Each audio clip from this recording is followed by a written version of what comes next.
Hello everyone, आज हम पढ़ने लगे हैं फ्यूचर परफेक्ट कॉन्टिन्यूस टेंस के बारे में। सबसे पहले हम ये देखते हैं कि हम फ्यूचर परफेक्ट कॉन्टिन्यूस टेंस को इस्तेमाल किस टाइम पे करते हैं। It is use to talk about an action which will be in progress over a period of time that will end in the future. Future perfect continuous tense ऐसे कामों के मुतालिक बताने के लिए इस्तेमाल किया जाता है जो एक अरसे तक जारी रहने का इख्तिताम मुस्तकबिल में ही हो। फ्यूचर का मतलब है मुस्तकबिल में आने वाले वक्त में, परफेक्ट मुकम्मल हो, कॉन्टीन्यू यानी वो काम किया जा रहा होगा लेकिन वो मुकम्मल फ्यूचर में ही होगा। और उसकी कॉन्टीन्यूटी बताने के लिए ये काम कब से किया जा रहा है, हम एक ख़ास टाइम भी उसमें बताते हैं। अगर हेल्पिंग वर्ब की बात करें तो इसमें दो हेल्पिंग वर्ब्स इस्तेमाल किए जाते हैं, विल हैव बीन और shall have been. Will have been इस्तेमाल किया जाता है he, she, it, they, use singular या प्लूरल सबके साथ, और शेल हैव बीन इस्तेमाल किया जाता है आई और वी के साथ।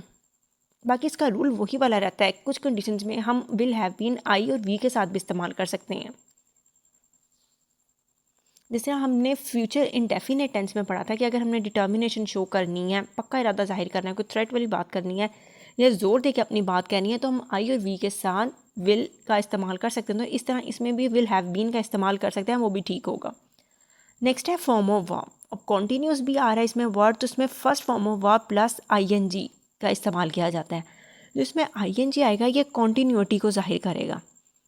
अब एक ख़ास टाइम की बात भी करनी है, और ये ख़ास टाइम जो है ये डिफरेंस बनाएगा फ्यूचर कॉन्टीन्यूस में और फ्यूचर परफेक्ट कॉन्टीन्यूस में, क्योंकि दोनों के एंड पे रहा होगा, रही होगी, रहे होंगे तो आ रहा है। तो हमें कैसे पता लगेगा कि ये सेंटेंस फ्यूचर कॉन्टीन्यूस का है या फ्यूचर परफेक्ट कॉन्टीन्यूस का है।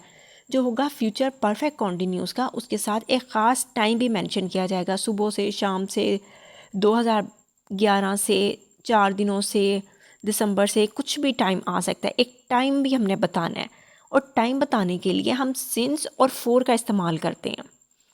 सिंस का इस्तेमाल किया जाता है डेफिनेट टाइम के साथ। अब डेफिनेट टाइम हम किसे कहते हैं, अगर हमें टाइम एक ख़ास पॉइंट ऑफ टाइम की बात की जा रही है।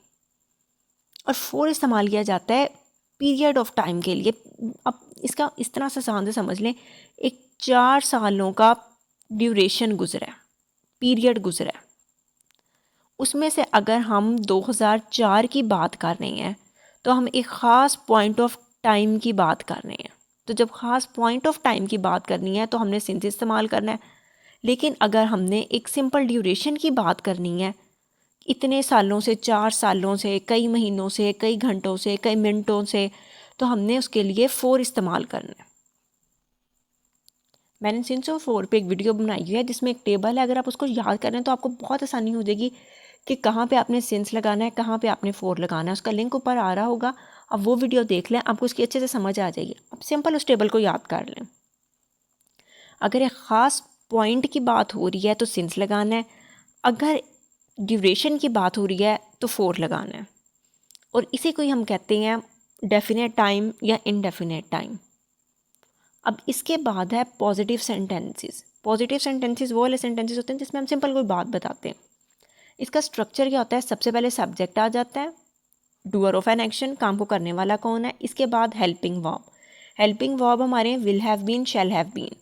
First form of verb plus ING, continuity को दिखाने के लिए ऑब्जेक्ट सिंस फोर लगा के हम टाइम शो कर देते हैं। अब इसको एग्जाम्पल से अच्छी तरह समझते हैं। The labourers will have been building a house for 2 years. मजदूर 2 सालों से घर बना रहे होंगे। फिक्रे के एंड पे रहे होंगे आ रहा है, यही वाली चीज़ फ्यूचर कॉन्टीन्यूस के एंड पे भी आती थी, लेकिन हमने ख़ास टाइम की बात भी की हुई है, 2 सालों से। अब ये 2 साल कौन से बन रहे हैं, क्या हमें पता लग रहा है? फ़र्ज कर रहे हैं हम कि 10 सालों का एक ड्यूरेशन गुजरा है, उनमें से किसी 2 सालों से वो घर बना रहे हैं, लेकिन वो 2 साल कौन से वाले बन रहे हैं हमें क्लियर नहीं पता, इस वजह से हमने यहाँ पे 4 लगाया। इसके बाद है he will have been wasting the time for 3 hours. He will have been wasting the time for 3 hours. वो 3 घंटों से वक्त ज़ाया कर रहा होगा। एक्शन क्या हो रहा है, काम क्या हो रहा है, वेस्टिंग ज़ाया करने का काम हो रहा है, और वो कब से किया जा रहा है, 3 घंटों से किया जा रहा है। तो क्या हमें ये पता लग रहा है वो 3 घंटे कौन से गुजरे हैं? अब 24 घंटे गुजरे हैं, उनमें से कोई भी 3 घंटे उसने ज़ाया किए होंगे, लेकिन हमें नहीं पता कि किन 3 घंटों की बात हो रही है, इसलिए हमने यहाँ पे 4 लगाया। We shall have been catching fish since 2 o'clock। हम 2 बजे से मछलियाँ पकड़ रहे होंगे। फ़िश का प्लूरल भी फ़िश ही होता है। अगर एक ही किस्म की मछलियाँ हैं तो फ़िश का प्लूरल फ़िश ही होगा। अगर डिफरेंट काइंड्स की बात करनी है फ़िशेस तब आता होता है, लेकिन ज़्यादा इस्तेमाल फ़िश ही किया जाता है प्लूरल फॉर्म में। We shall have been catching fish since 2 o'clock। हम 2 बजे से मछलियाँ पकड़ रहे होंगे। काम क्या हो रहा है? कैचिंग, पकड़ने का काम हो रहा है। और कब से किया जा रहा है? 2 बजे से किया जा रहा है। तो यहाँ पे बहुत क्लियर हमें टाइम दिया हुआ है कि काम कब से शुरू हुआ है। 2 बजे से कर रहे हैं।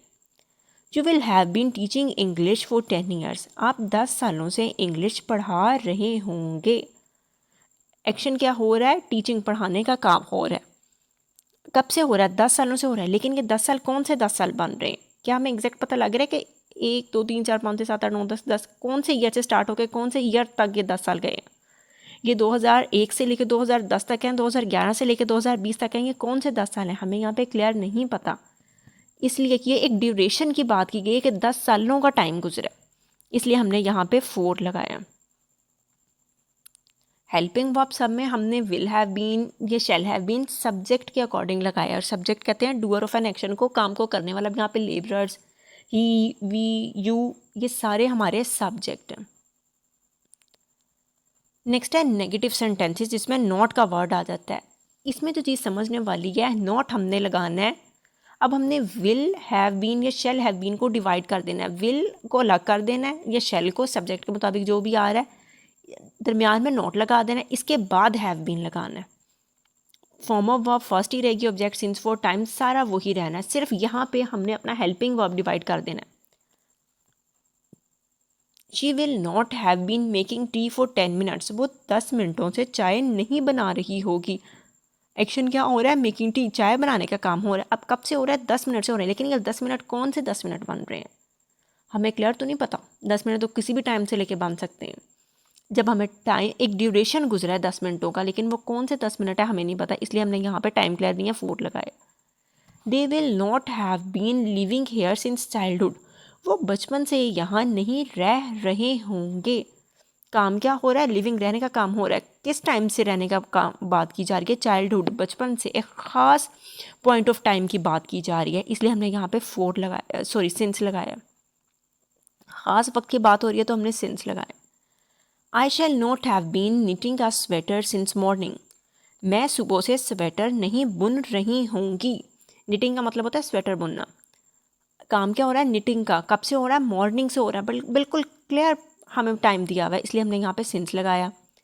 ही will not have been preparing for the exams for 10 years.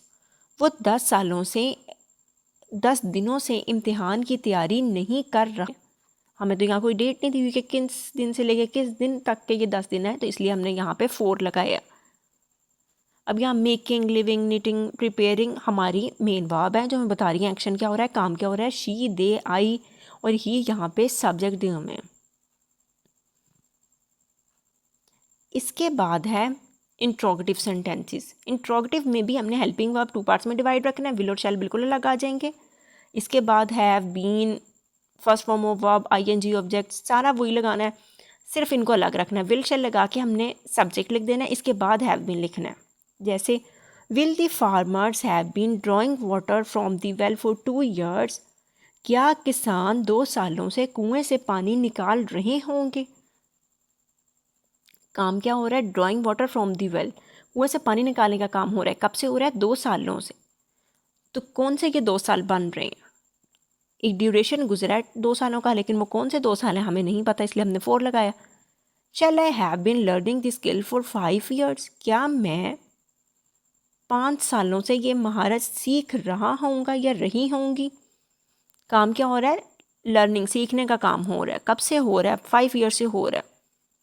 लेकिन ये 5 साल कौन से 5 साल बन रहे हैं? 2001 से 5 तक के बन रहे हैं, 6 से 10 तक के बन रहे हैं, 11 से 15 के कौन से 5 साल बन रहे हैं हमें क्लियर टाइम नहीं पता, तो इसलिए हमने 4 लगाया। Will he have been doing his work in 7 o'clock। क्या वो अपना काम 7 बजे से कर रहा होगा। काम क्या हो रहा है? डूइंग, करने का एक्शन हो रहा है। कब से हो रहा है? 7 बजे से हो रहा है। हमें क्लियर टाइम पता है, इसलिए हमने सिंस लगाया। जब एक डिजिट आ जाए ना, टाइम 4 बजे से 7 बजे से 9 बजे से 11 बजे से, तो हम याद कर लें वहाँ पे सिंस आएगा। इसके बाद है WH इंट्रोगेटिव। वो इंट्रोगेटिव जो WH से स्टार्ट होते हैं, व्हेन, वेयर, हु, हुज, हुम, इस तरह के सारे, लेकिन हाउ भी WH फैमिली में ही आता है। इसका रूल क्या होगा, WH का वर्ड बिल्कुल स्टार्ट में आ जाएगा, फिर विल शैल, यहाँ पे भी हमने इन्हें अलग डिवाइड ही रखना है। विल शैल लगा के subject have been, first form of verb ING, object since फुट, सारा वही आएगा। जैसे why will they have been living in this house since November, वो नवंबर से इस घर में क्यों रह रहे होंगे। काम क्या हो रहा है, लिविंग, रहने का। कब से हो रहा है, नवंबर से रहने की बात हो रही है, एक ख़ास मंथ की बात हो रही है। फ़र्ज़ करें 12 महीनों का एक ड्यूरेशन गुजरा है, उसमें से एक ख़ास period of point of time जो है उसकी बात की गई है, नवंबर की। What shall I be doing since midnight, मैं आधी रात से क्या कर रही होंगी। कब से डूइंग, काम करने की बात हो रही है, मिड नाइट से, ख़ास वक्त की बात हो रही है, इसलिए सेंस लगाया। How will they have been making this wall since yesterday, वो येस्टरडे यानी गुजरे हुए कल से ये दीवार कैसे बना रहे होंगे। हाउ का मतलब होता है कैसे, व्हाट का मतलब होता है क्या, वाई का मतलब होता है क्यों। अब ये बात आपने याद रखनी है कि एक काम करना आप शुरू हुए हैं और वो फ्यूचर में जाके आप कह रहे हैं कि ख़त्म होगा। जैसे बाय द टाइम, या ऐसे नहीं आएगा, by the time he arrives I shall have been working for 15 minutes, जब तक वो आएंगे मैं 15 मिनट से, या जब वो आएगा मैं 15 मिनट से काम कर रहा होऊंगा। पास्ट में काम करना शुरू किया है, अब फ्यूचर में जाके वो ख़त्म होगा जब अगले 15 मिनट वो आएंगे। अब यहाँ पे 15 मिनट टाइम की बात की जा रही है, रहा होगा, फ्यूचर में वो काम होगा, तो इस वजह से हमने इसको फ्यूचर परफेक्ट कॉन्टीन्यूस में किया। 15 मिनट्स कौन से बन रहे हैं हमें नहीं पता। नेक्स्ट मंथ, अगले महीने, we shall have been studying French for 4 years, हम फ्रेंच 4 सालों से पढ़ रहे होंगे। अगले महीने हम फ्रेंच 4 सालों से पढ़ रहे होंगे। अगला महीना यानी ये काम अभी तो आप कर रहे हैं, लेकिन अगले महीने जाके आपको 4 साल हो जाएंगे, तो टाइम, तो ये काम यानी फ्यूचर में ख़त्म होगा। अब यहाँ 4 सालों की बात भी हो रही है, इसलिए हमने यहाँ पे 4 लगाया। तो फ्यूचर परफेक्ट कॉन्टीन्यूस किसी ऐसे काम को बताने के लिए इस्तेमाल होगा जो कि आप कर तो रहे हैं, लेकिन वो मुस्तकबिल में जाके ख़त्म होगा। आई होप आपको इसकी अच्छे से समझ आ गई होगी। वीडियो पसंद आई हो तो please like, share and subscribe.